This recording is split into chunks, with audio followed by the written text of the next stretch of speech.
Welcome to this episode, to the 355th episode of the COVID Calls, a daily discussion of the COVID-19 pandemic with a diverse collection of disaster experts. My name is ADIA Benton, and I'm a cultural anthropologist of public health and medicine in post-conflict and developing societies. And I'm based at Northwestern University in Evanston, Illinois, but I'm coming to you live from Oakland, California. Today, I talk with anthropologist Amy MORAN-THOMAS, author of Traveling with Sugar, Chronicles of a Global Epidemic. Just a reminder, you can usually catch COVID calls live on weekdays at 6 p.m. Eastern Time on the COVID Calls YouTube channel. You can hear COVID calls anytime recorded as podcasts on Spotify, iTunes, Podbean, or anywhere you get your podcasts. And you can also keep up with COVID calls via Twitter using the handle @US of Disaster or @COVID Calls. Please help spread the word and send suggestions for guests and future topics. As of today, October 11th, 2021, there have been 219 million cases of COVID-19 and 4.5 million deaths, 4.55 million deaths from COVID-19 globally, according to the Hopkins Coronavirus Resource Center. Scott has been reading an obituary or story of advocacy for those impacted by the pandemic. I'd like to continue that now by talking about my father, Joe E. Benton Jr., who died on August 8th, 2021, 2 days before his 75th birthday. My father did not die of COVID-19, but of a series of chronic conditions that came to a head in the earlier part of this year.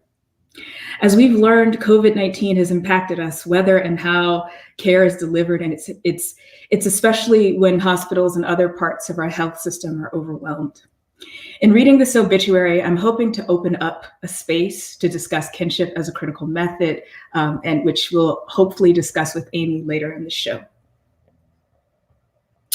Born on August 10th, 1946 in Chattanooga, Tennessee, Joe Elbert Benton Jr., a senior, and Bessie Burt Benton, he grew up in Seattle, Washington, the eldest of 4 children. After graduating from Garfield High School in Seattle, where he participated in sports and theater, my father moved to South Carolina to attend college. He is a proud alumnus of HBCU, Benedict College in Columbia, South Carolina, where he got a bachelor's in social sciences, and he was a member of the Omega Psi Phi fraternity. It was while attending college that he met his future wife and my mother, Almatine Williams, who was at the time attending another HBCU across the street, Allen University. They were married near the end of 1967. My brother was born in 1969. My father went on to earn a master's degree in social work from the University of Washington in Seattle, where he helped to launch, he was head of the Black Graduate Student Union, and engaged in activism related to social services and curriculum development that related to the welfare of Black people. Ever committed to social justice and the well-being of his people, my father began working in social services in 1965. Over the course of his 5-decade career, he planned and implemented human services programs with an emphasis on youth. He held positions as the Assistant Commissioner in South Carolina's Department of Juvenile Justice, Director of Youth Development Bureau of Health and Human Services in President Jimmy Carter's administration. He was dedicated to service in his professional community as well. He served as an interim director of the South Carolina State Employees Association, where I was told by his friends that he focused on workers' rights and fair wages. He was on the board of Communities and Schools in the Midlands and the president of the National Association of Black Social Workers. Up until his death, he was the chairman of the board of trustees of the South Carolina Organization of African Unity and a visiting professor of social work at South Carolina State University. With his special friends, Dr. Burnett Gallman and Derek Jackson, my father pioneered African-centered rites of passage programs, graduating over 400 boys and girls since 1990. He was one of the founders of the Christ Universal Temple, where he served as a senior elder of the Elders Council for 21 years. My father loved to offer advice and support to his colleagues and mentees, and I guess I was one of them. I relied on his counsel when Ebola affected the Mano River region of West Africa, where I worked. I called to complain to him that some of my colleagues were claiming that they held unique insight and expertise about the dynamics of spread of Ebola in the region. And in his typical fashion, he answered me calmly and diplomatically and reminded me that we needed all kinds of people and forms of expertise to help. No disciplinary or professional chauvinism was allowed. And this was his unique insight. Psychologists, social workers, nurses, doctors, lab technicians, social scientists, epidemiologists were all needed to support communities and their needs during crisis. In his capacity as an officer in the National Association for Black Social Workers, he helped to develop programs for people affected by disasters. And this included working in solidarity with other social workers in communities affected by Hurricane Katrina. His group also traveled to Cuba and South Africa to learn from and work alongside Black social workers in these spaces. He was an avid reader, and his library was a source of inspiration for all who ventured inside. I learned from him the importance of group study, of reading and writing and thinking together. On Saturday mornings, he occasionally took me to his reading groups where participants discussed their well-worn photocopied texts from Black radical writers. Like his mother, Bessie May, he was also a lover of science fiction and films and novels. And when he came home to rest, my mother queued up his favorite music, old soul, R&B, funk, and contemporary jazz. He loved gadgets of all kinds, even when he had trouble operating them, which was pretty often. And he was constantly wowing his grandchildren with his treasure trove of toys. At his service, and certainly during those weeks in hospice care, a large circle of family and friends surrounded him, and all shared their stories about his generosity, integrity, and warmth. We have cherished those stories and memories. So my guest today is Amy Moran-Thomas. Amy Moran-Thomas is Associate Professor of Anthropology at the Massachusetts Institutes for Technology, or MIT, interested in the human and material entanglements that shape health and practice. She received her PhD in anthropology from Princeton in 2012 and held postdoctoral fellowships at Princeton and Brown, which is where we met, and before going to MIT. Her writing often focuses on the social lives of medical objects. She also works on the cultural anthropology of intergenerational health, planetary change, and chronic conditions. She's also interested in questions of equitable device design, technology and kinship, and the afterlives of carbohydrates and hydrocarbons across scales.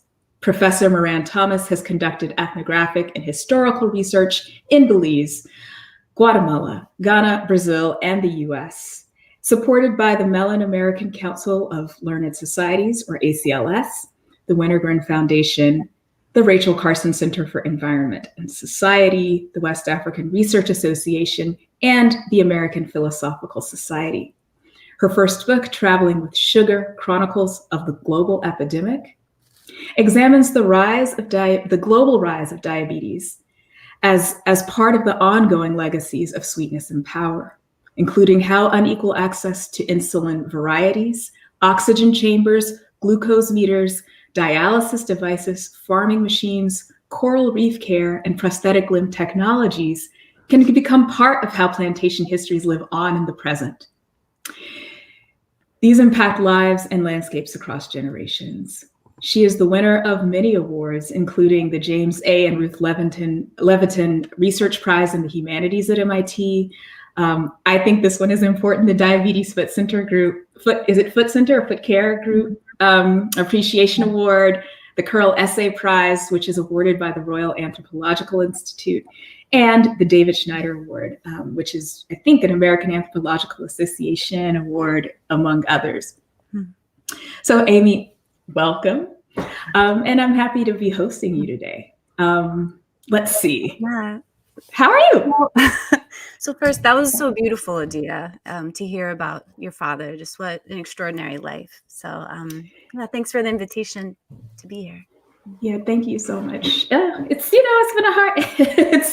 a hard couple of months without him, but I'm excited to have this conversation. As you know, we talk about a lot of the things that are the topic of this discussion today, this conversation today. So I think I know where you're calling from, but where are you calling from, and what is your pandemic situation there? Yeah, I'm in Boston, which is officially marking its first Indigenous Peoples Day for the first time today. So conversations around that kind of keep touching back on the whole history of pandemics, that are part of how the city came into existence on Wampanoag and Massachusetts territory. So I've just been thinking about how COVID fits into all that, in preparation for today. I was looking at the numbers right now, and both cases and deaths are about where they were this time last year, but the feeling is so different. There's been kind of energy in the city with the Boston Marathon that got rescheduled twice, was finally held today. And yeah, that's funny. I realized, I only realized that today. All of my friends who ran it were posting on Twitter like, hey, I ran this. I was like, oh no, wait, what's going on? Yeah. This is not the right time. And the Chicago Marathon, I think, was yesterday. Yeah. So it has it. I don't know. The season changes the feeling somehow. And I don't know. It feels like, I don't know, an effort to restart in like some changed way. So, yeah. So, I mean, I want to talk to you a little bit about that because, so actually, let me ask you this question first, and then we can begin to kind of talk about your experiences with COVID over the past year and a half or so, because I think I know it's really important. You've written some really amazing stuff about COVID, but can you share with me, say, a vivid memory that you've had of the pandemic so far since we're starting, there? Yeah, sure. So, my husband and I got COVID at like the very beginning, early spring of 2020. And there's one night that's just kind of like seared in my memory of, we've known each other since we were little kids, and he woke up, he was already not feeling great, but he woke up one night on our couch, just kind of like clawing at the air, just like trying to get air in his lungs. And that was when we very first bought the pulse ox that I later came to think about in other ways. But at that moment, I was just looking at the number, which was 77. And, I'd been reading that people were put on ventilators in the 80s. And so seeing that was, I won't forget that. Yeah, that sounds really hard. So, I mean, just for people who are watching who may not know like how the pulse oximeter works, if he's at 77 and people are being admitted at 80 something, what does that mean? Yeah. And that was like the question because it kept fluctuating really erratically, and it seemed like the hospital was used to steady drops.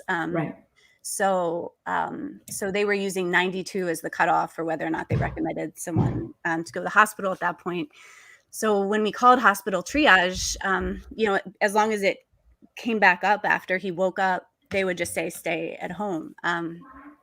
But it felt like we were just in this weird in-between space where it felt like there was clearly like proximity to danger, that the hospital didn't have a way to recognize, or, just their interventions weren't made for that. And it was just, so I just remember being in that space, and like he was afraid to fall back asleep. So we both drank a bunch of coffee and watched the Rock movie, The Rundown. A lot of positive energy in that movie.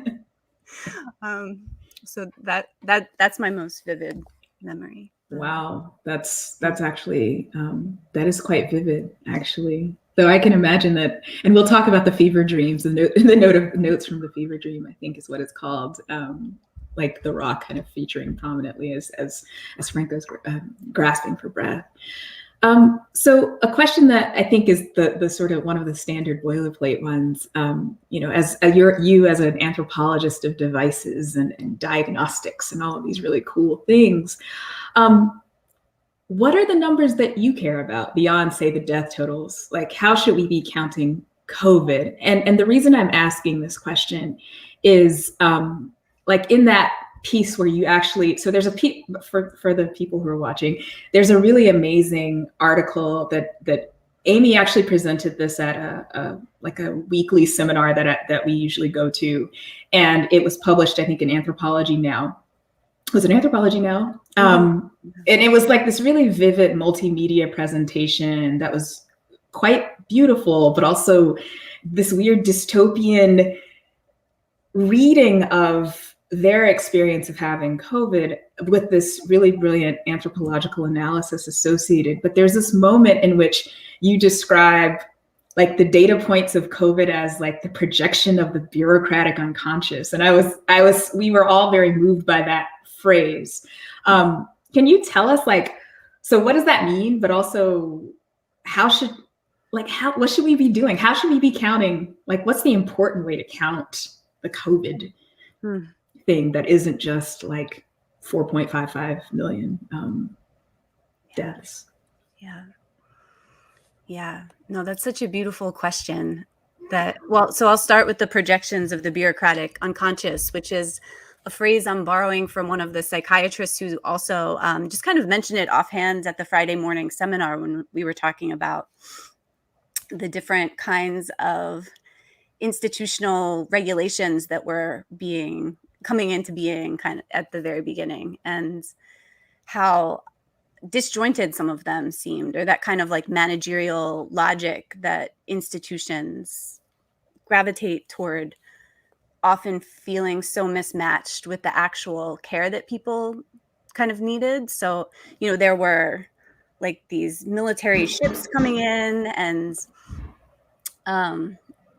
different kinds of buildings being converted into clinics that there weren't actual people populating at that point.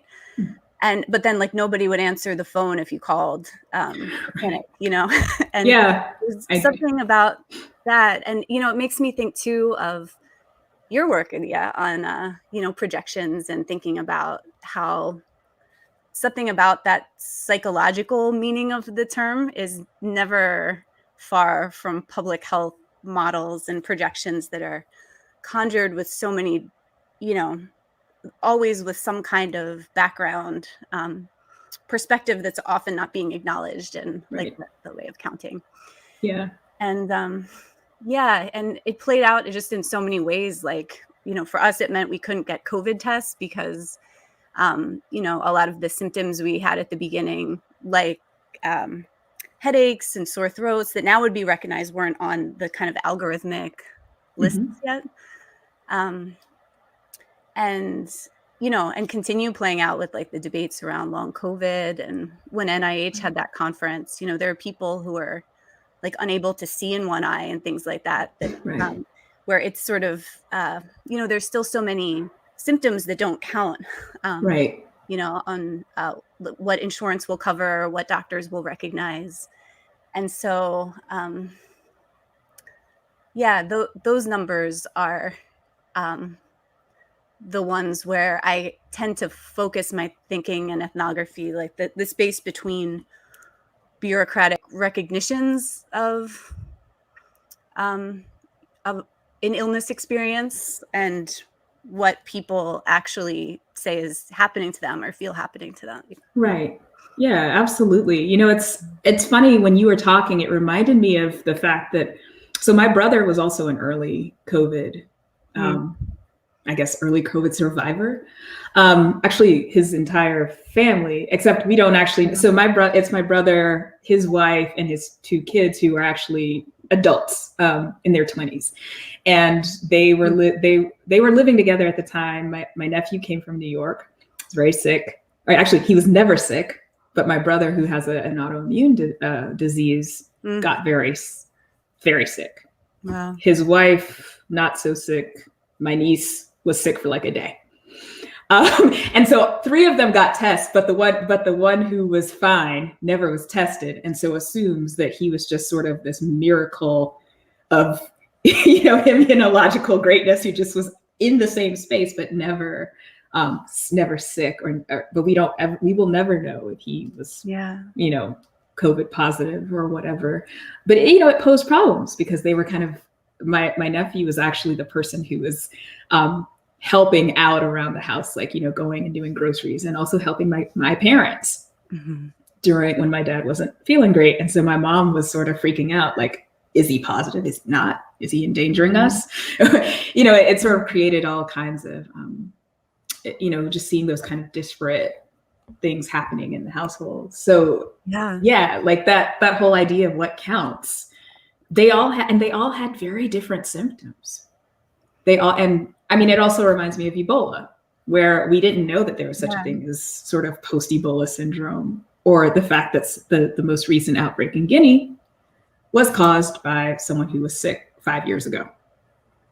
So so how do we understand this new virus and what counts is really quite important. And I'm glad that you were able to kind of like tease that out with the, using your own experience and actually being able to pull that out. So, which of course brings me to that next question about the pulse oximeter so you wrote this piece.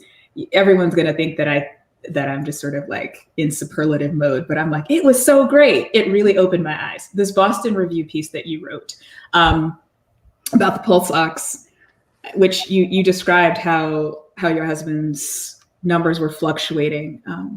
But your experience with COVID was the thing that kind of got you doing the research that led to this Boston Review piece. Tell us about that. Like that's something that I think lots of folks got a chance to read about. Not everyone got to the original source. So I kind of want to talk to you about that. The Boston Review piece and the New York Times and all of that stuff. Let us in. I mean, if you feel like if you feel like that, like I don't know how much the New York Times really needs to be brought to task. But. Since we talk about diagnostic devices all the time, like I teach a class at MIT that's the social lives of medical objects, where we're basically like prying open devices and seeing how they work, with engineers, and then also reading social science pieces. And so just having this new thing in our home, I was thinking about them, as an anthropologist of medical technology, and not just as a worried family member, especially as time went on. And I could see this red light inside, kind of like glowing in the dark. And there's such an STS literature. I think of Ruha Benjamin's work, for example, and the kind of infamous soap dispenser. But there's so much work about how light sensing devices don't work as well in non-white people when they are programmed basically, using populations that are mainly white. And so I started wondering, like, how did they fix this error in this device that's being positioned in such a central way as like the thing that's telling us whether or not we're allowed to come to the hospital. Right. And like the word biomarker was being used for Bring out your calipers now. Okay. So the more I started digging, I reached out to manufacturers and the FDA, just kind of trying to get comments. And this was around that time, it was June 2020 by the time I was like really doing research on this. And MIT participated in Shutdown STEM, where I got to talk with a bunch of engineers who were like, yeah, this is like a technical, a fixable, but not fixed, issue. Right. And so, so I submitted this op-ed to the New York Times, which had sort of published an op-ed that first suggested everybody go out and buy these devices. So it seemed like, I don't know, the place that story made sense to. Right. Yeah, absolutely. I remember everyone saying you need like 3 things in your house. You need the pulse ox, a thermometer, and whatever else, some other like basically stuff for dealing with the symptoms. Yeah. So you're like, New York Times needs this op-ed since they're telling everyone to go out and buy this diagnostic device. Let me tell you some problems. Like there's a problem with these. Everyone can't use them to the same effect. Yeah. And there were all these studies. I understand that a lot of doctors might not have time to reach out to manufacturers or engineers, but I got a chance to do that. And like, it seemed like, yeah, something that people would want to know. So, yeah, so this part's a little delicate to talk about, but I feel like it is actually important to talk about because it's, Yes. part of these It's bigger, yeah, it's knowledge production in the middle of a crisis. right. Like that's what we're getting at, right? Like we're learning all this stuff every day. Everything is changing, and people are telling you do this, do that, and you're protecting yourself. So, I know it's delicate. You don't actually have to, if you feel a little bit, weird about it. No, it's interesting. Recently, the authors of the New England Journal of Medicine study that kind of ended up being a follow-up to this spoke kind of publicly during grand rounds about how they had trouble publishing their study initially when they submitted it. It got rejected the first time. And it made me think, we all should be talking about this because it's part of a bigger, much bigger thing about how hard it is to, I don't know, try to think in the gray areas of things that are taken to be medical consensus. And so, right. Yeah. So I would never like name names in this part, but I think the bigger thing is worth talking about, which is, right. That, so basically the piece, was under contract with the New York Times, and the day before it was supposed to come out, it ended up getting pulled. And I think the best thing about working with the Times fact checkers were that like everyone actually wrote back to my emails, so all the manufacturers, the FDA. So I did get kind of a sense of the stories being told by, all the key actors, which was like really helpful. But the manufacturers, the three who were, whose devices had been assessed in the most recent study, which at that point was in 2007. Mm-hmm. So I reached out to all of them.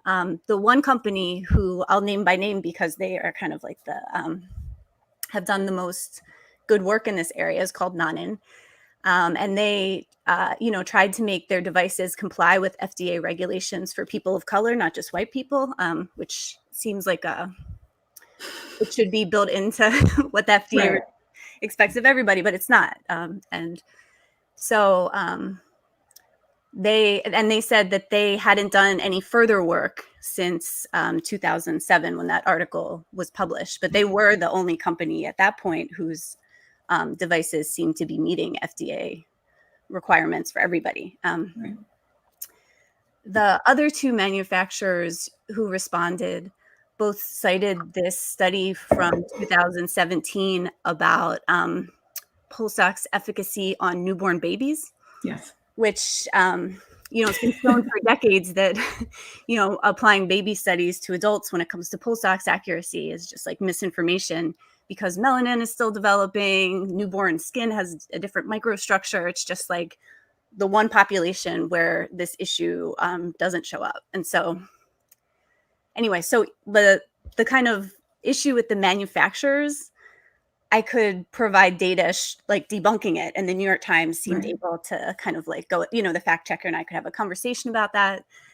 And it still was sort of moving along. But it ended up being like liberal doctors who blocked the piece. They just kind of didn't feel it could be true. They looked at the data, didn't have any other data. But yeah, just felt there was no way that it could matter in practice. And there's no way that the fact that this device misreads oxygen saturation for people who are not white, people who have dark skin, it would not matter because these doctors would have this interpretive capacity to correct for things. That's it. I mean, is that what happened? That was basically the implication. Yeah.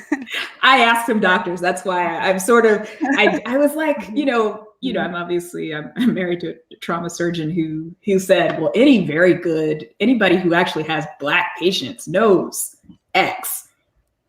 But, I also said, well, if you're making these decisions on the basis of somebody's home pulse ox device, then what do we do? Yeah. Yeah. And there's so many ways. I mean, machines are talking to other machines. Like there's not even always a doctor's discretion involved. And besides the fact that there are huge amounts of data showing, really the exact opposite tendencies among many physicians, Right. In whether technical biases are interpreted in the favor of recognizing patient distress and providing equal care. And so, Right. So anyway, so it was just this weird moment because it was the same month they published Tom Cotton's op-ed. And like, so, and the whole justification was like, well, we need to tell like both sides of the story. And for all the problems of like both sidesism, it was like this really weird thing that like, okay, well, why not have the doctor who disagreed with me write a piece and I'll write a piece about why I think this data does matter. And then there can be a, dialogue about what that means for, COVID in real time. And so anyway, so it was like, for me, it was kind of disillusioning, but I think it was also a helpful reminder Mm-hmm. how many stories and like this there are and struggles for recognition and how difficult it is when it's a medical authority, Right. Yeah. I mean, I want to get back to this, but I want to remind viewers that we're on COVID calls. We're happy to have you here. I'm ADIA Benton, I'm guest hosting for Scott Knowles, and this is our guest, Amy MORAN-THOMAS. We're talking about the pulse oximeter piece that she wrote in the Boston Review. She's just explained to us how the New York Times pulled the piece the day before it was published because it was slightly controversial in that it maybe pointed out, no, it definitely points out the racism built in a device, right? The sort of technological bias, the racist algorithms that we always hear about. And you did cite Ruha Benjamin's work in particular, but a lot of other folks who are writing about this. So let's pick up from that. The New York Times, they're like, we trust this doctor who says that it doesn't matter. These data points are only a part of the story. We do all of this, like, great work. I don't know. I feel like I sound very cynical, but I understand this tendency because we also saw this gray area stuff around the airborne versus droplet infection data as well, right? Which we probably should not get into because so what happens after the New York Times? So I changed a bit the framing because then I felt like the story wasn't just that there was this issue with the device. It was also all the stories people were telling about why that was fine, and all the different ways it had been normalized with different accounts by like different actors. So I kind of expanded the piece a little around that. I don't know, that take. Yeah. And submitted it to the Boston Review, where the editors there were, amazing. If anyone ever has kind of a piece on health issues where, having someone besides only doctors be kind of like the storytelling gatekeepers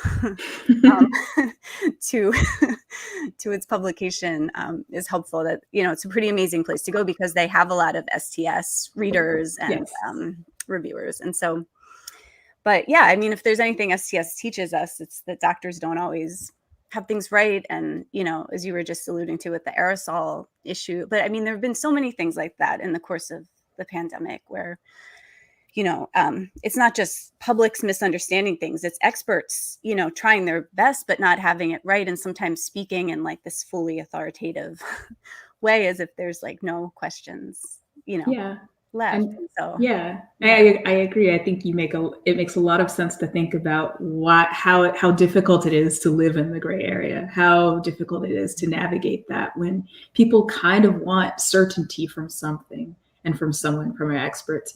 But I think one of the things that I feel like we've been learning is that as long as folks are really open about the gray and the fuzzy and the sort of uncertain, it feels a lot better. Right. And I think that's been the the challenge with health communication. I think that's been the challenge with a lot of the communication around public health during this epidemic.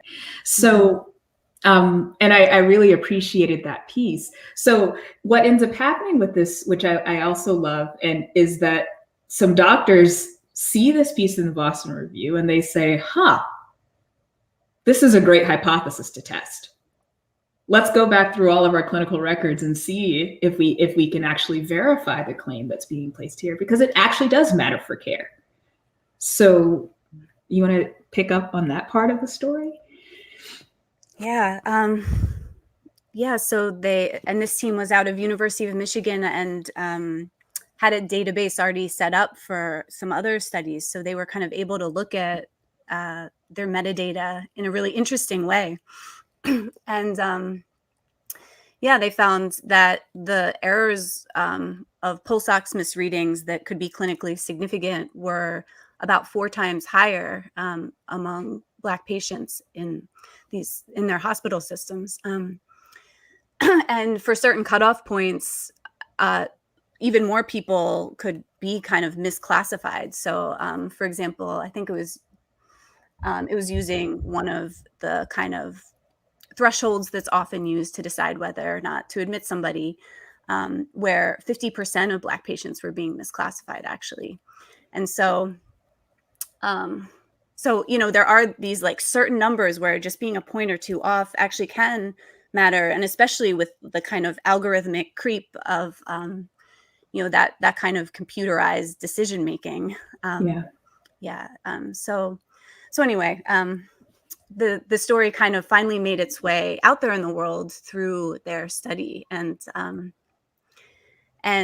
I have a lot of admiration for their study. And I think that team of physicians has done a lot of important work trying to advocate and also, trying to credit the social scientists who's, for example, I think it was Ruha Benjamin's Twitter feed where they first came across the article, and her book has been so influential. And so they were already kind of doing a whole set of readings kind of leading up to that moment. And so when reporters kind of started contacting them to tell the story, they kept kind of pointing back to that, and journalists sort of didn't up. Well, I can tell you how I read it, because I had a very violent Twitter reaction to it, which was, I read the New York Times and I said, oh, this is really fabulous. I'm so happy that these physicians did this study. I'm so glad that they sort of proved, it definitely teases out the evidentiary, got the evidentiary, I guess, status of numbers and basically said, the stuff that these social scientists, these qualitative social scientists were saying is true. Okay, so that's what the first thing. And then it became this, they published that was the New England Journal of Medicine as a letter. So not even the peer-reviewed thing, it was as a letter. And then they actually, it got a story in the New York Times. And I remember reading the story in the New York Times, and I think they just referred to you as a lady whose husband got sick, and you just sort of got curious about, you were just suddenly curious about the pulse ox. And I was like, no, actually, you're talking about an anthropologist who, upon recovering from COVID symptoms, was able to kind of track and trace in a systematic way the ways in which manufacturers were building were basically, they were manufacturing and building devices that were inequitable in their reading. They were, I keep calling it racist algorithm, but you know what I'm saying? They're incapable of detecting illness in Black and brown people. And in that story, the physicians are named, other physicians are quoted, and the person for who, basically the social scientists, the women social scientists for whose work inspired that research, was downplayed. That's how I read it. And so I got a little bit upset on Twitter, and it sort of changed. The article was revised, I think, pretty quickly. But I had a little bit of a moment where I was like, okay, guys, I get it. Like clinicians are much more like quotable and stuff, but this is not the case. The way that the story was being told was one that I think was, I don't want to call it sexist, and also, but it was a lot. It was a lot of things that I was not pleased with. So I'll just, I'm being really inarticulate about the fact that I actually felt like all of the debates that we have in our discipline about quantitative and qualitative knowledge, about the status of physicians / clinicians versus social scientists who study medicine and health, the ways that the knowledge claims that we make have different value, and they have different value in our major publications. And so I kind of called it out. Yeah. And I was, because I found that piece that you wrote was actually quite foundational for, and a really good way for us to kind of make people aware of this problem with the pulse ox. Yeah, no, I think what you're saying about the disciplinary piece of it, because I mean, the gendered thing is somewhere there too. And, you know, being called like a concerned wife rather than, you know, like everyone else who was an associate professor named in the article was named as such.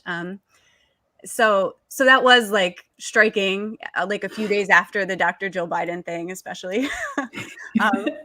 But yeah, no, but I think the bigger thing is about disciplinary knowledge production, and just, I think the difficulty the Times had in assessing the piece in the first place when there was pushback from doctors, comes from the same larger systemic issue that in how the story got kind of mistold later. And they both seem like part of, you know, just the fact that a network of STS scholars, you know, became part of educating doctors about these studies, which were, you know, also studies by doctors, you know, in their own medical journals, in their own textbooks. Yes.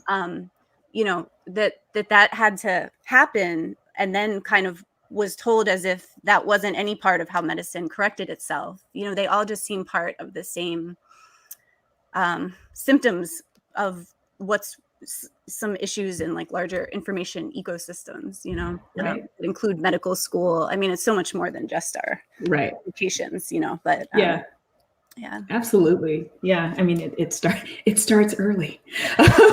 We learn these things early. I mean, we're socialized as anthropologists. We get to see, we're guilty too. So we have our own ways of thinking. So now I'm kind of interested in this. I think I'm going to skip the fever dream stuff because I'm interested in the thing that happened with the Wired piece. Because so after all of this pulse ox stuff died down, you got some, you know, I think someone called you or someone reached out to you, an older clinician who understood sort of the longer history of the device. Reached out to you and told you about Hewlett Packard. Was it Hewlett Packard? Mm-hmm. Yeah. Okay, and their thing about trying to make a machine that actually reads consistently and effectively across difference, so to speak.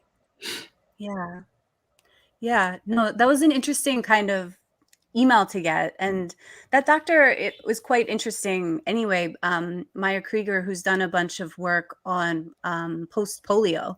So a lot of the sequelae that took a long time to recognize after that pandemic, sort of that emerged in old age, for example. So anyway, I think of him as someone who pays attention to the unexpected, you know, kind of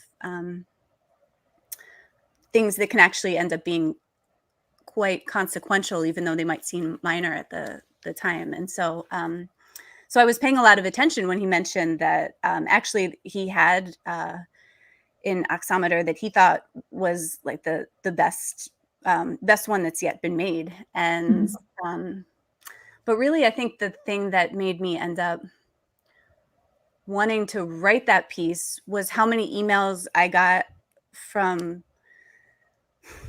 some people were engineers, some people, were differently situated, but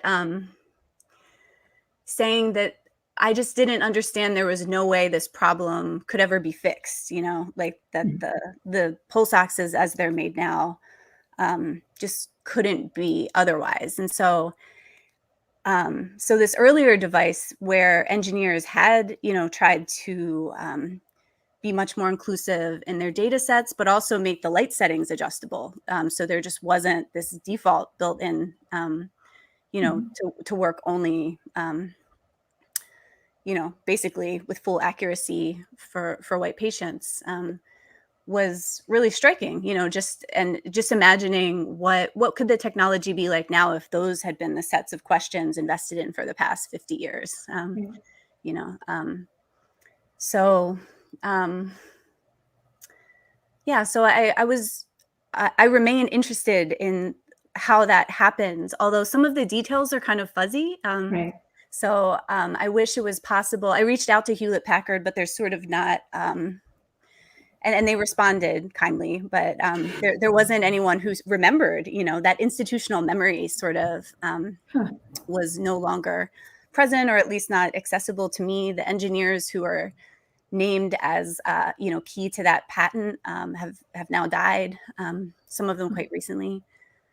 So I imagine an STS student like digging deep into archives might be able to find more about the story of how did that goal kind of come into being to engineer a more equitable device at the time.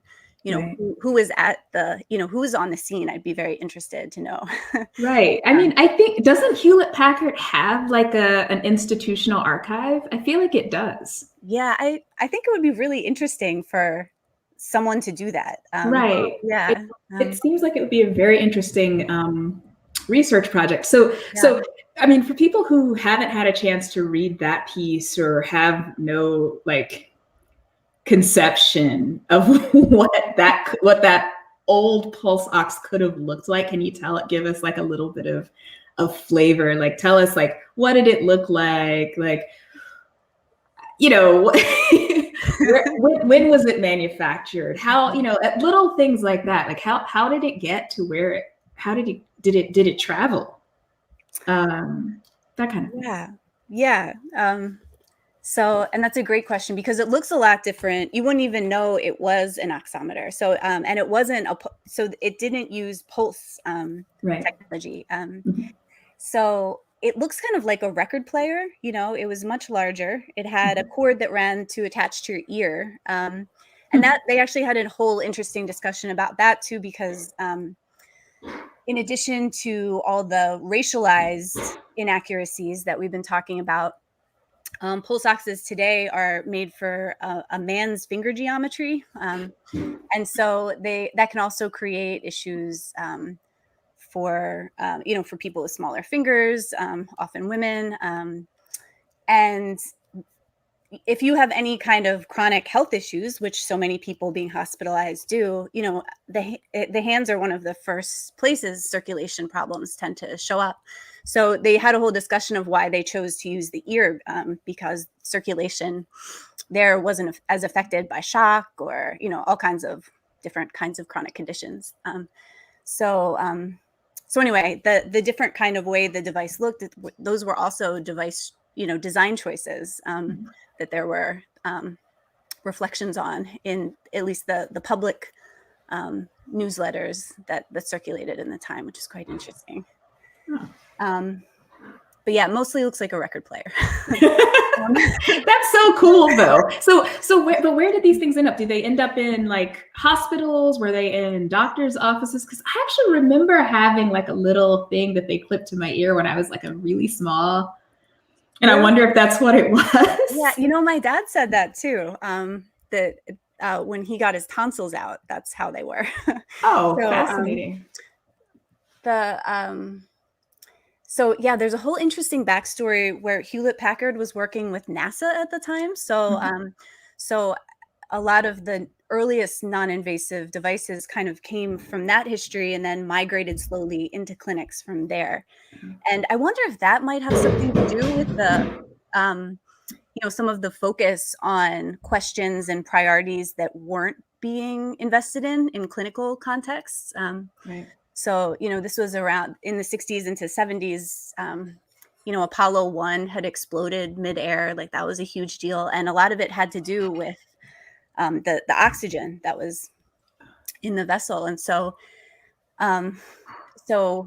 part of the reason there was such an emphasis on accuracy in these devices had, one imagines, might have to do with like this very public spectacle of a science mistake, and it really mattered to kind of know how much oxygen the astronauts were taking in to know, all kinds of things about the chemistry of the voyage. And so anyway, so it's interesting to think that this clinical, what became, maybe possibly the most accurate oximeter that's been developed so far, at least according to some of these accounts, actually kind of made its way into medicine, as a secondary thing from priorities elsewhere. Yeah. Which is a lot of, well, most of the things I study, they come from war. They come from the military and war. So it's sort of funny to kind of like, oh, space travel, a little less of a military situation. Never clinical. So I have one. Now I'm sort of like, I keep going back and forth thinking about all the things. So you've written so many interesting things recently. I partly want to talk about Fever Dream, but I feel like it's the esoterica. Like the one thing that I remember the most from that piece, but also its performance, which I think is part of what was so attractive about that essay, was the use, speaking of the military, the use of those like robots, those like those military, those like what were they? They were like the Dr. Spot. I think was it Dr. Spot? Yeah, is that it's the dog that's supposed to sniff out bombs or something? Yeah. Yeah. An adaptation of right. Yeah. Yeah. Which was just maybe the most so maybe I should put it this way. That's something you encountered when you were sick, right? The ER where I was assessed, they were tested the week after I was there. During the time my husband was there. Yeah. But so but they also, besides using pulse ox technology, by the way, among other things, but I don't know. There was just such a sci-fi feeling to like the anything goes experimentation of that moment that I think they just felt like very visceral figures of like that, whatever that was. Give me a visual, since you don't have your PowerPoint of these dancing robot situations. These are so the way that I remember it is this, and you please correct me, is that there are these robots that were originally tested for sort of doing checks for bombs and going house to house to make sure before humans entered to clear it for safety. So these things are now entering the people who are sick are now having to interface with these robots whose I guess original purpose was to be able to kind of make the battleground safer for soldiers or police. Yeah. And the teams that were bringing them there was very much with kind of a humanitarian sensibility of wanting to, do something for the pandemic and kind of trying out this device across different spaces. But it did feel a lot like, or, watching the videos of the Massachusetts police roll them out, and then thinking, like, what does that mean for people who might have encountered those in the communities to also find that, find In that the hospital. nice positioned as, a caregiver in their hospital. And they're adapted a bit, but they had like a picture of the caregiver's face being carried around on the kind of robot body. And, I just thought to myself, like, that a caregiver's face on a screen, if that needs to happen for, for health reasons, could also, it would feel completely different if that screen was mounted on like a table or, furniture, Right. So there was just something about the whole, the whole scene of just how patients' perspectives just felt, or it felt like part of what we were talking about toward the beginning with, that not being part of the bureaucratic unconscious Mm-hmm. that was being articulated. Like, just what would it be like for patients to interface with care that looks like this, Yes, absolutely. It's something that it's something that we worry about all the time. Like, what does care look like when many of your tools are not tools developed for care? So again, we are this is COVID calls. We're almost at the end of our hour, but I wanted to make sure that I introduced this show. And so it's COVID Calls. I'm ADIA Benton. I'm guest hosting. Our guest is Amy Moran-Thomas. We've been talking about diagnostic devices, but also the kinds of medical tools, or the kinds of tools that have cross purpose or new purposes in health facilities and in healthcare. So, Amy, since we're getting very close to the end of our time here, I was wondering if there's anything else that you've been thinking about. I know, like I said, you have this book that came out, I guess, a couple of years ago now, leading into all of this COVID stuff about diabetes, and about all the various technologies associated with detecting and dealing with one's sugar metabolism. And so I'm curious if there's anything you want to say about that, and how it might be linked to, say, some of the concerns we have about COVID. No, there's so many ways conditions of all kinds, I guess, are, overlapping right now, but it's definitely been a pretty brutal time for, just to speak from the context I know best, which is from the country of Belize, where I had did the project that you mentioned, and hear from people most often.